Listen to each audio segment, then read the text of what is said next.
Maintenant, évidemment, on a l'outil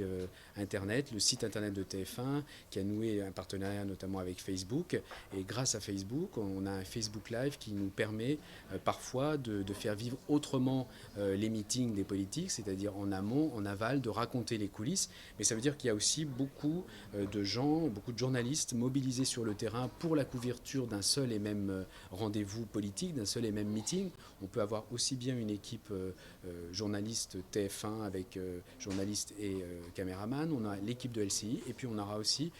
souvent, le plus souvent maintenant, une équipe du web présente aussi pour traiter l'événement.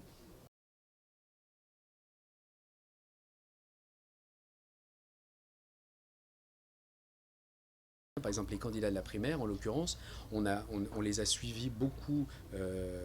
en meeting, évidemment, mais aussi on a arrêté un angle un jour, c'est de se dire, ben, on va suivre les coulisses du candidat, c'est-à-dire être au plus près du candidat, vivre 24 heures avec lui. Et je dois dire que la plupart des candidats de la primaire ont accepté de jouer le jeu, et finalement, au bout du compte, ça donne un reportage où on a un ressenti qui est autre, en fait. On sort de la petite phrase classique, on sort du meeting classique, et ça nous a permis aussi de proposer autre chose aux téléspectateurs et ça a beaucoup plu.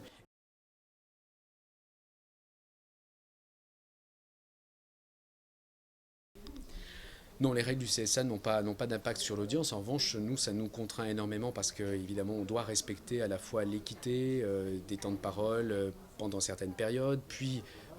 15 jours avant le premier tour de la présidentielle, on est l'égalité stricte donc entre les candidats et donc ça on doit le respecter. Alors certes c'est une contrainte pour nous mais c'est important aussi pour le débat démocratique parce qu'il faut que les électeurs se fassent une idée et grâce donc aux médias et à la puissance d'une chaîne comme TF1 mais aussi aux autres médias, ils peuvent se faire une idée et c'est important qu'il y ait aussi un respect de cet équilibre du temps de parole.